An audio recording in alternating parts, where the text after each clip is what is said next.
ہر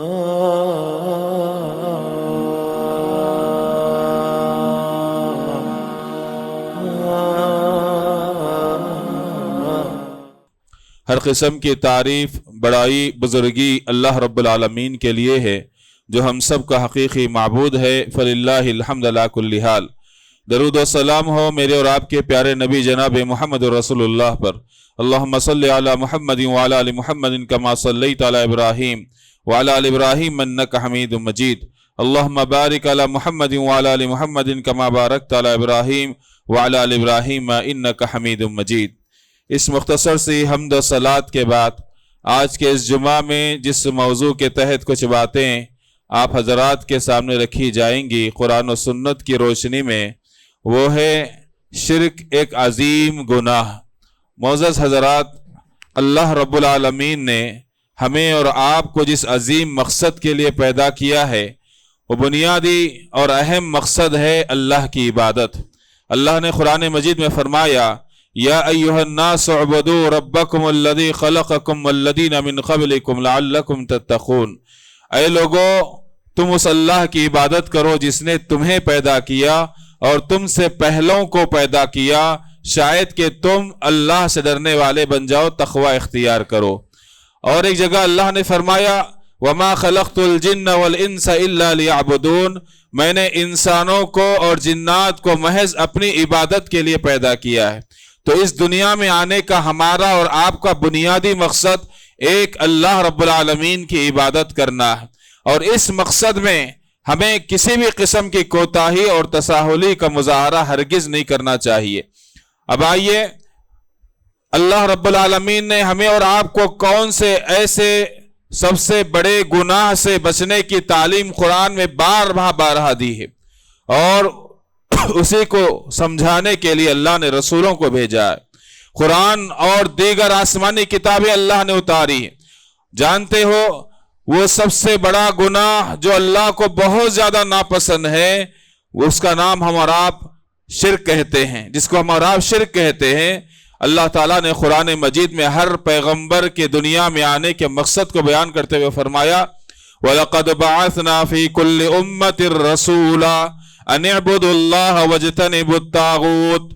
لوگو، اللہ کی ایک عبادت کرو، ایک اللہ کی عبادت کرو اور طاغوت کی عبادت نہ کرو۔ سب پیغمبروں کے تعلق سے اللہ نے فرمایا، ہم نے ہر امت میں رسول کو بھیجا اور ہر رسول نے اپنی امت سے کہا، لوگو ایک اللہ کی عبادت کرو، طاغوت کی عبادت نہ کرو۔ طاغوت کی عبادت کسے کہتے ہیں؟ اللہ کے علاوہ جس کی بھی عبادت کی جاتی ہے، انسانوں کی ہو، فرشتوں کی ہو، جنات کی ہو یا جانوروں کی ہو، کسی کی بھی عبادت کی جاتی ہے اسے طاغوت کی عبادت کہا جاتا ہے۔ تو لہٰذا اللہ کے علاوہ کسی اور کی عبادت دراصل شیطان کی عبادت۔ تو اس سے ہمیں اور آپ کو الرٹ رہنا چاہیے، کیونکہ اللہ تعالیٰ کو یہ چیز بہت زیادہ ناپسند ہے۔ اللہ نے قرآن مجید میں فرمایا، وَاعْبُدُوا اللَّهَ وَلَا تُشْرِكُوا بِهِ شَيْئًا۔ تم ایک اللہ کی عبادت کرو، اس کے ساتھ تم کسی کو شریک نہ ٹھہراؤ۔ یہ اللہ کا فرمان ہے قرآن مجید کے اندر۔ تو دنیا کے اندر ہم آئے ہیں تو ہمارا بنیادی مقصد اپنے ذہن میں رکھنا چاہیے اور شرک سے بچنا چاہیے۔ سوال یہ ہے کہ شرک کا معنی کیا ہے؟ شرک کا معنی اگر آسان انداز میں اگر بتایا جائے تو کسی چیز میں کسی کو پارٹنر بنا لینا، اس کو کہتے ہیں شرک۔ اور اسلامی زبان میں شرک کسے کہتے ہیں کہ اللہ رب العالمین کی جو عبادتیں ہیں ان عبادتوں میں سے کوئی ایک بھی عبادت ہم اللہ کے علاوہ کسی اور کے لیے کرتے ہیں تو اسے شرک کہا جاتا ہے، اور یہ بہت بڑا گناہ ہے۔ اللہ تعالیٰ اس کو بالکل پسند نہیں کرتا۔ ایک بات ہم ذہن میں رکھیں، کچھ کام ہمیں صرف اللہ کے لیے کرنا ہے اور کچھ کام اللہ تعالیٰ ہی کر سکتا ہے، اس کے علاوہ کوئی نہیں کر سکتا۔ اگر ان چیزوں میں ہم کسی اور کو پارٹنر بناتے ہیں تو ہم مشرک کہلائیں گے، ہم شرک میں ملوث ہو جائیں گے، اور شرک بہت زیادہ بڑا گناہ ہے۔ اللہ تعالیٰ اس کو معاف نہیں کرتا، یہ حرام کام ہے۔ کیوں؟ اللہ نے فرمایا سورہ انعام کے اندر، قُلْ تَعَالَوْا أَتْلُ مَا حَرَّمَ رَبُّكُمْ عَلَيْهِمْ أَلَّا تُشْرِكُوا بِهِ شَيْئًا۔ اے اللہ کے نبی آپ کہہ دیجئے، لوگوں آؤ میں تم کو بتاتا ہوں تلاوت کر کر، کون سی چیزیں اللہ رب العالمین نے تم پر حرام کی ہے، ان میں سب سے پہلی چیز یعنی حرام چیزوں کی لسٹ میں سب سے ٹاپ پر وہ یہ ہے کہ اللہ تشرکوا بہ شیئا، کہ تم اللہ کے ساتھ کسی کو بھی پارٹنر نہ بناؤ. نہ اللہ کی ذات میں کسی کو شریک کرنا چاہیے، نہ اللہ کی عبادت میں کسی کو شریک کرنا چاہیے، نہ اللہ کے صفات میں کسی کو شریک کرنا چاہیے. اللہ رب العالمین کی ذات میں شریک کا مطلب کیا ہے؟ اگر کوئی انسان یہ کہے کہ اللہ ایک نہیں دو ہے تو وہ مشرک ہو جائے گا. اللہ نے کہا قل هو اللہ احد، کہہ دیجئے وہ اللہ ایک ہے، اس کا کوئی شریک نہیں، نہ اس کی ذات میں کوئی شریک، نہ اس کی کوئی اولاد ہے، نہ اس کی کوئی بیوی ہے، نہ اس کا کوئی خاندان ہے. اگر کوئی یہ کہتا ہے، جیسے عیسائیوں نے کہا، گمراہ ہو گئے، مشرک ہو گئے، انہوں نے کہا عیسیٰ نعوذ باللہ اللہ کے بیٹے ہیں. اللہ کہتا ہے تمہارے اس جملے سے قریب ہے کہ آسمان پھٹ جائے اور تمہارے اس جملے سے پہاڑ جو ہے ٹوٹ کر ریزہ ریزہ ہو جائے، زمین شق ہو جائے. تم نے بہت بھاری اور بڑی بات تم نے کہہ دی. اور عزیر کو جو ہے یہودیوں نے کہا کہ اللہ کا بیٹا ہے. مکہ کے کافروں نے کہا کہ فرشتے اللہ کی بیٹیاں ہیں. اللہ تعالیٰ کو بہت غصہ آیا. اللہ تعالیٰ نے کہا کہ اللہ کی ذات تمہارے ان باتوں سے پاک و صاف. اللہ کی ذات بھی اکیلی ہے، تو لہٰذا عبادت بھی اسی ایک اللہ ہی کی ہونی چاہیے. عبادت میں بھی کسی کو ہم شریک نہ کریں. مکہ کے کافر اللہ کو مانتے تھے، وہ جانتے تھے کہ یہ سارے کام کرنے والا اللہ ہے، لیکن ہر قبیلے کا ایک انہوں نے اپنی طرف سے بت بنا کر رکھا تھا اور وہ اس کو اللہ کا شریک مانتے تھے. اور اس لیے وہ حج میں آتے تو تلبیہ کیا پڑھتے تھے؟ لبیک اللہم لبیک لبیک لا شریک لک الا شریکن تملک ولا یملک. کیا کہتے تھے کہ اللہ ہمیں معلوم ہے کہ تیرے علاوہ کوئی معبود نہیں ہے، تو ہی معبود برحق ہے، تیرا کوئی پارٹنر نہیں ہے، لیکن ایک پارٹنر ہماری طرف سے ہم نے مقرر کیا ہے، اور اللہ تو ہی ہر چیز پر قادر ہے. ہم نے جس کو پارٹنر بنایا ہے وہ ملکیت بھی نہیں رکھتا ہے. یعنی وہ اعتراف بھی کرتے تھے، ایک طرف اللہ پر ایمان بھی رکھتے تھے لیکن ساتھ میں شرک کا کام بھی کرتے تھے. اور جب عبادت کی بات آتی تو اللہ کے ساتھ ان کی بھی عبادت کرتے تھے. تو لہٰذا اللہ تعالیٰ نے ان کو مشرک کہا اور ان کو سمجھانے کے لیے اللہ کے نبی کو بھیجا، کیونکہ انہوں نے اپنے قبیلے کے معبود کی عبادت بھی کی اور اللہ کو بھی جو ہے رب مانا لیکن معبود نہیں مانا. تو لہٰذا اللہ کے نبی نے ان کو آ کر کہا قولوا لا الہ الا اللہ تفلحون، تم کہو اللہ ایک ہے، اللہ کے علاوہ کوئی عبادت کے لائق نہیں، تو تم کامیاب ہو جاؤ گے. تو لوگ دشمن بن گئے اللہ کے نبی صلی اللہ علیہ وسلم. لوگوں نے کیا سمجھا کہ انہوں نے آ کر ایک نئی چیز ہمارے سامنے پیش کر دی. ہمارے باپ دادا ان کی عبادت کرتے تھے، ابھی آ کر کہتا ہے کہ شرک کا کام ہے، یہ کیسے صحیح ہو سکتا ہے؟ میرے دوست بزرگوں، سب سے پہلے توحید دنیا میں آئی، شرک بعد میں آیا ہے. لوگوں کے ذہنوں میں اب یہ بات ہو گئی، جب ان کو شرک کے کاموں سے روکا جاتا ہے تو یہ کہتے ہیں کہ ہمارے باپ دادا تو یہی کرتے تھے، یہ لوگ آ کر نئی نئی باتیں کر رہے. نہیں، آدم علیہ السلام سے لے کر نوح علیہ السلام کے دور تک پوری امت ایک ہی طریقے پر تھی جس کو ہم توحید کہتے ہیں. پھر نوح علیہ السلام کے زمانے میں کچھ نیک لوگوں کا انتقال ہوتا ہے تو ان کی قوموں کے پاس شیطان آتا ہے اور کہتا ہے کہ تم ان نیک لوگوں کی تصویریں بنا لو، ان کو دیکھتے رہو، سکون حاصل ہوگا. اسٹیپ بائی اسٹیپ شیطان نے ان کو شرک میں ملوث کیا. اس کا آغاز تصویر سے ہوا اور اس کے بعد کی نسل کو کہا تمہارے باپ دادا ان تصویروں کا احترام کرتے، تعظیم کرتے، ان کے سامنے جھکا کرتے، ان سے تبرک حاصل کیا کرتے تھے. تو اس کے بعد کی جنریشن نے اس کی تصویروں کو پکا بنایا جس کو ہم مجسمہ کہتے ہیں. پھر اس کے بعد کی جنریشن کو اس نے اس کے سامنے سجدہ بھی کرنے لگایا، ان سے دعا مانگنے بھی لگا دیا. تو بتاؤ شرک پہلے تھا یا توحید پہلے تھی؟ توحید پہلے تھی. تو میرے دوست بزرگوں، شرک کی یہ تاریخ ہے، کیسے شرک کا آغاز ہوا. نبی کے زمانے میں، محمد صلی اللہ علیہ وسلم کے زمانے میں بھی لوگ شرک میں ملوث تھے، اسی لیے اللہ نے آپ کو نبی بنا کر بھیجا اور آپ نے سب سے پہلی دعوت شرک سے ان کو روکا، کیونکہ شرک بہت بڑا گناہ ہے. ہر پیغمبر نے سب سے پہلے شرک سے روکا کہ لوگوں عبادت اللہ کی ہونی چاہیے، اس کے علاوہ کسی اور کی نہیں. تو جانتے ہیں مکہ کے کافروں نے کیا کہا کہ ہم ان کی عبادت نہیں کرتے. ما نعبدهم الا ليقربونا الى الله زلفا، ہم ان کے سامنے اس لیے عبادت کر رہے ہیں کہ ان کو ہم وسیلہ بنا رہے ہیں، کیونکہ ہم ڈائریکٹ اللہ کی عبادت نہیں کر سکتے، یہ ہم کو اللہ کے قریب کر دیں گے۔ وہی بہانہ آج کے مسلمان کرتے ہیں جو کھلے عام شرک کر رہے ہیں، پھر کلمہ بھی پڑھ رہے ہیں، پھر اپنے آپ کو مسلمان بھی سمجھ رہے ہیں۔ وہی بہانہ جو کفار مکہ نے بنایا تھا، وہی کلمہ پڑھنے والا مسلمان بھی بنا رہا ہے۔ تو آئیے صحیح بخاری کے اندر ابو بکر رضی اللہ عنہ کی حدیث ہے، پیارے نبی نے فرمایا الا انبئکم باکبر الکبائر، کیا میں تمہیں نہ بتاؤں بڑے گناہوں میں سب سے بڑا گناہ کون سا ہے؟ اللہ کے نبی صلی اللہ علیہ وسلم نے سب سے پہلے نمبر پر فرمایا الاشراک باللہ، اللہ کے ساتھ شرک کرنا سب سے بڑا گناہ ہے۔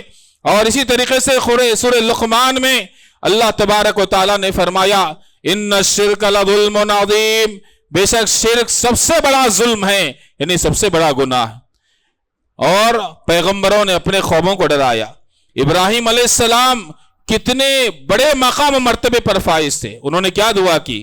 کہا وَجُنُوبْنِي وَبَنِيَّ أَن نَّعْبُدَ الْأَصْنَامَ، اے میرے پروردگار تو مجھے اور میری نسل کو بت پرستی سے بچا لے۔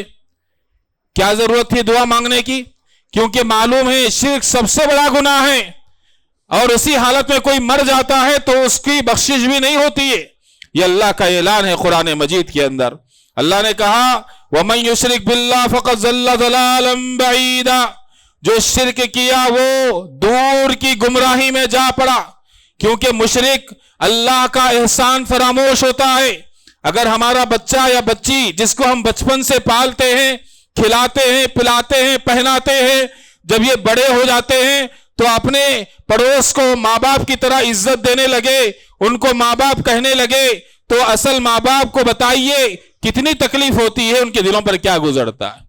کھلایا پلایا بڑا کرا ہم نے، بڑے ہو کر یہ جو ہے بازو والوں کو جو ہے اپنا ماں باپ سمجھتے ہیں اور اس طرح عزت کرتے ہیں۔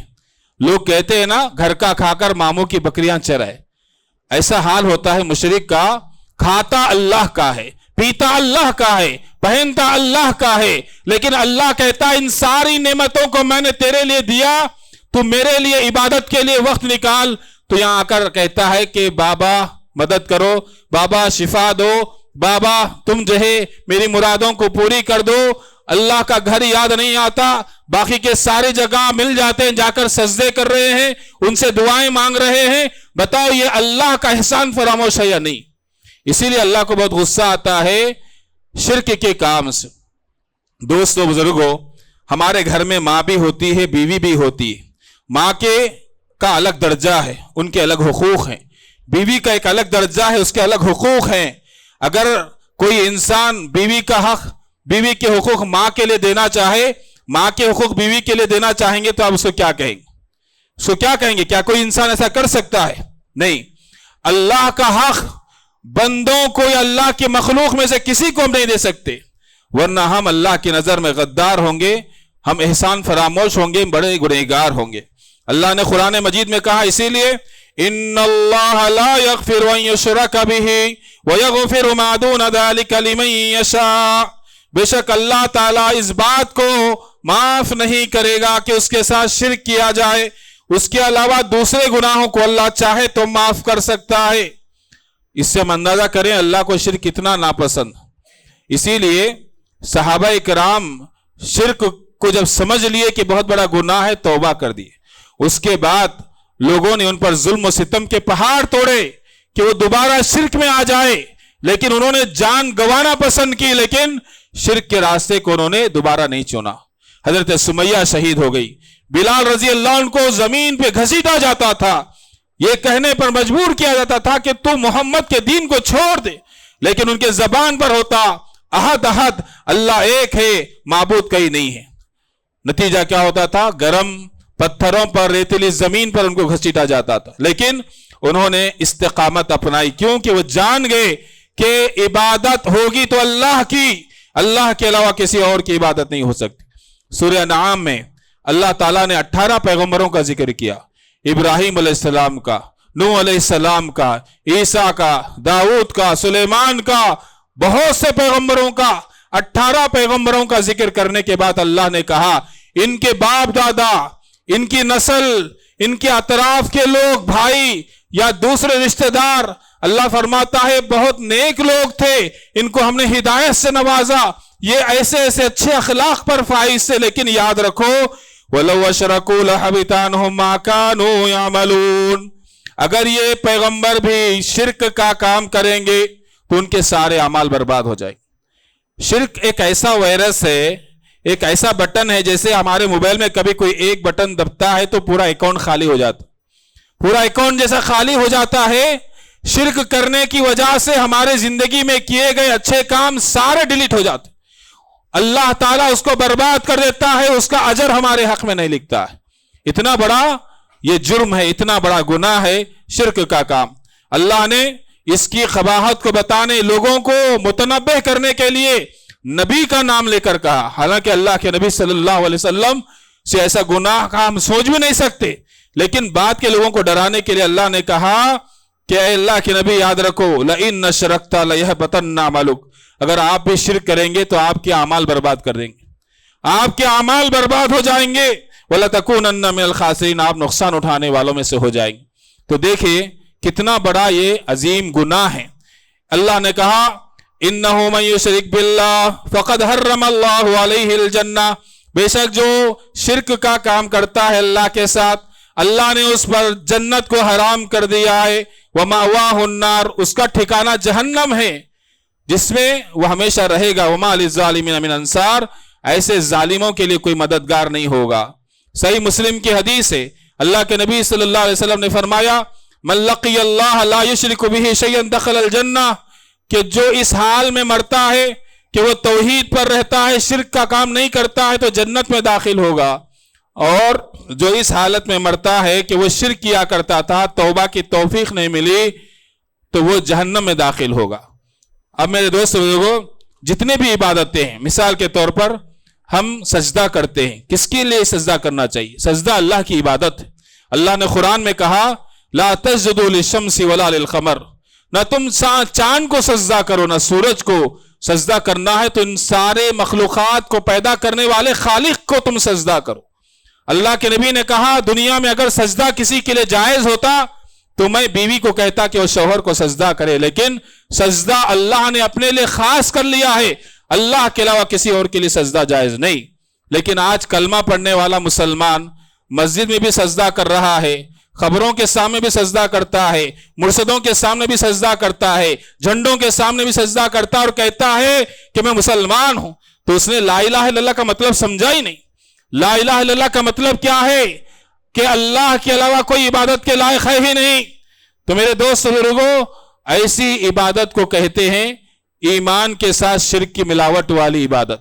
اللہ نے قرآن میں کہا ایسے لوگوں کے بارے میں وَمَا يُؤْمِنُ أَكْثَرُهُمْ بِاللَّهِ إِلَّا وَهُمْ مُشْرِكُونَ، بہت سے لوگ ہیں جو ایمان کا دعویٰ بھی کرتے ہیں لیکن شرک کی ملاوٹ ہے ان کی زندگیوں کے اندر، وہ ان کے لیے نہ امن ہے نہ وہ ہدایت یافتہ ہے۔ تو لہٰذا ہمیں اور آپ کو چاہیے کہ سجدہ ہو، دعا ہو، اللہ سے مدد مانگنے کا مسئلہ ہو، مدد مانگنی ہو تو اللہ سے مانگے۔ دنیا میں ہم ایک دوسرے سے مدد کیسے مانگ سکتے ہیں؟ کن چیزوں میں مانگ سکتے ہیں؟ کوئی آدمی زندہ ہے، ہم اس سے کوئی چیز کی مدد مانگ رہے ہیں، اس کے لیے شرط یہ ہے کہ وہ بھی اس کی طاقت رکھنا۔ میں آپ سے پانی مانگ رہا ہوں، آپ طاقت رکھتے ہیں کہ آپ لا کے مجھ کو پانی دے سکتے ہیں، تو میں آپ سے مدد مانگوں گا۔ لیکن میں آپ سے کہوں گا کہ آپ مجھ کو صحت دو، آپ مجھ کو برکت دو، آپ مجھ کو اولاد دو، آپ مدد کر سکتے ہیں؟ اس میں نہیں کر سکتے۔ تو ایسے چیزوں میں مدد اللہ رب العالمین سے مانگنی چاہیے۔ کیوں؟ ہم قرآن میں نماز میں اللہ سے وعدہ کرتے ہیں ایاک نعبد و ایاک نستعین، اللہ تیری ہی عبادت کرتے ہیں، تو اس سے ہی مدد طلب کرتے ہیں۔ پھر زبان پر کیا ہے؟ یا علی مدد، علی رضی اللہ عنہ کو مدد کے لیے پکار رہے ہیں، یا پھر نہیں تو کہہ رہے المدد یا غوث، عبد القادر جیلانی رحمت اللہ علیہ کو مدد کے لیے پکار رہے ہیں۔ بتائیے کہاں سے ہم توحید پر؟ اللہ تعالیٰ کہتا، اللہ تعالیٰ سے ہم کہتے ہیں کہ اللہ تجھ سے ہی مانگتے ہیں، تیری ہی عبادت کرتے ہیں۔ اسی طریقے سے منت ماننا ہو، نظر ماننا ہو اللہ کے لیے، اس کے علاوہ کسی اور کے لیے جائز نہیں۔ آج کلمہ پڑھنے والا منتیں مانگ رہا ہے غیر اللہ سے، اور ان لوگوں سے جو دنیا سے جا چکے ہیں ان کے مزاروں پر جا کر وہ جانوروں کو ذبح کرتا ہے، جبکہ اللہ کہتا ہے فَصَلِّ لِرَبِّكَ وَانْحَرْ، تم اللہ کے لیے ہی نماز پڑھو، اللہ کے لیے ہی قربانی دو۔ جانور ذبح بھی کر رہے ہیں اللہ کا تقرب حاصل کرنے کے لیے، کسی دنیا سے گئے ہوئے مرے ہوئے شخص کا تقرب حاصل کرنے کے لیے جانور اگر ہم ذبح کرتے ہیں تو یہ شرک میں ملوث ہوتا ہے، کیونکہ یہ بھی عبادت کی شکل ہے۔ اللہ کے نبی نے کہا صحیح مسلم کے اندر، علی رضی اللہ عنہ کہتے ہیں لعن اللہ من ذبح لغیر اللہ، اللہ کی لعنت ہو اس شخص پر جو غیر اللہ کے لیے جانور کو ذبح کرتا ہے، چاہے وہ جنات کو خوش کرنے کے لیے جانور ذبح کیا جا رہا ہو، جادوگروں کے پاس جا کر جانور ذبح کیے جاتے ہیں تاکہ جنات کو خوش کیا جائے، یا پھر جو ہے آدمی جو ہے نیاز کے نام پر غیر اللہ کے نام پر جانور کو ذبح کرتے ہیں، اور اس مہینے میں 11ویں کے نام پر عبد القادر جیلانی رحمۃ اللہ علیہ کا تقرب حاصل کرنے کی نیت سے اگر کوئی جانور ذبح کرتا ہے یہ عبادت ہے، اور عبادت اللہ کے لیے خاص۔ میرے دوست بزرگوں، بقرعید میں جانور ذبح کرنا سب کو معلوم ہے دین کا کام ہے۔ جب مختلف بہانے بنائے جاتے ہیں، قرضہ ہے، ایسا ہے، ویسا ہے، ایسے موقعوں پر پتہ نہیں کہاں سے پیسہ آتا ہے اور ایسے شرک کے کام کرتے ہیں دھڑلے سے۔ اللہ کے پاس ہم کیا جواب دیں گے؟ کلمہ بھی پڑھ رہے ہیں، توحید کا دعویٰ بھی کر رہے ہیں، عملی طور پر شرک میں ملوث ہے، ہماری زبانوں پر شرکیہ کلمات ہیں، ہمارے عمل میں شرکیہ اگر اعمال ہیں تو اللہ تعالیٰ کے پاس ہم کیسے کامیاب ہو سکتے ہیں؟ جانتے ہیں شرک کتنا بڑا گناہ ہے؟ شیخ عبد القادر جیلانی رحمۃ اللہ علیہ کون ہے؟ ایک بہت بڑے عالم دین، یہ 5ویں صدی ہجری کے آخر میں پیدا ہوتے ہیں، 6 صدی ہجری کے اندر ان کا انتقال ہوتا ہے۔ ان کے زمانے میں علم کا چاروں طرف جو ہے نا بول بالا تھا، بڑے بڑے علماء تھے اور ان کے بڑے بڑے علماء شاگرد ہیں، اور یہ صحیح العقیدہ توحید کی دعوت دینے والے، شرک سے روکنے والے تھے۔ میں ان کی کچھ تعلیمات آپ کے سامنے پڑھ کر سناتا ہوں، اور ان کو ماننے کا دعویٰ کرنے والے جو کہتے ہیں یا غوث المدد، ان کو اپنی اصلاح کرنی چاہیے۔ کیوں؟ عبد القادر جیلانی رحمۃ اللہ علیہ کا عقیدہ کیا تھا؟ ان کی کتابوں کی روشنی میں آپ کے سامنے مختصر انداز میں رکھتا ہوں۔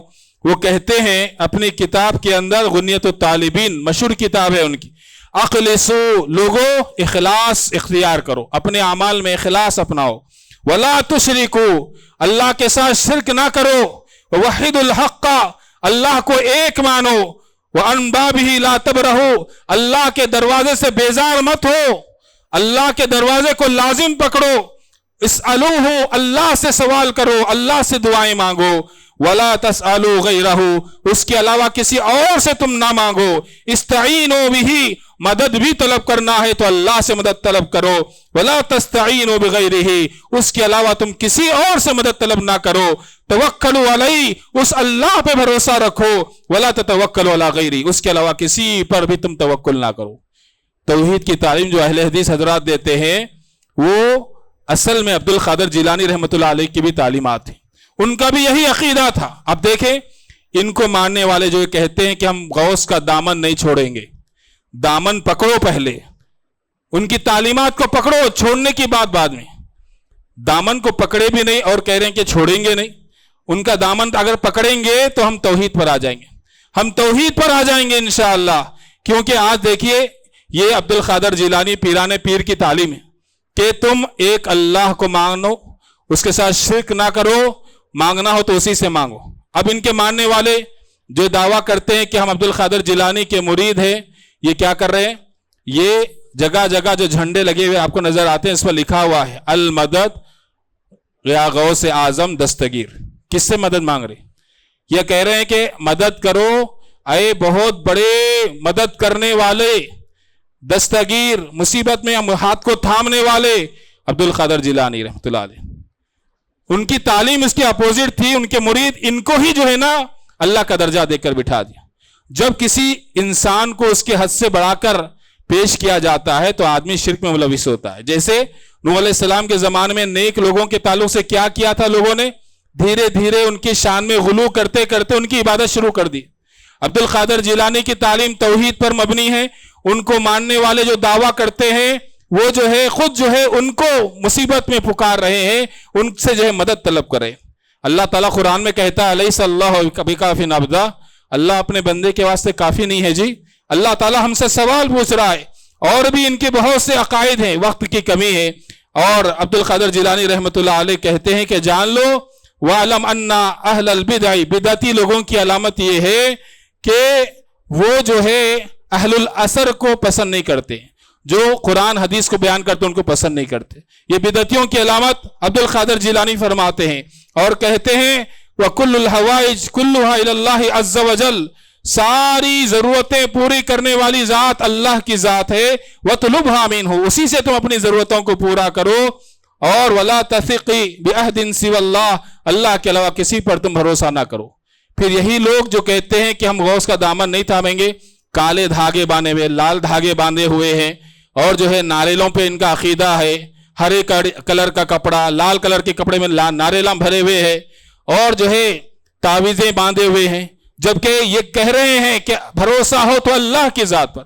اللہ کے نبی صلی اللہ علیہ وسلم نے بھی فرمایا کہ من تعلق بتمیمۃ فقد اشرک، جس نے تعویذ لٹکائی، تمیمہ لٹکایا، پلیتے پہنے، اس نے شرک کیا کام کیا. اللہ کے نبی نے ایک کے ہاتھ میں تاگا دیکھا، کہا اس کو نکال کے پھینک دے. کئی کو باندھا، بیماری نہیں آنا بول کے.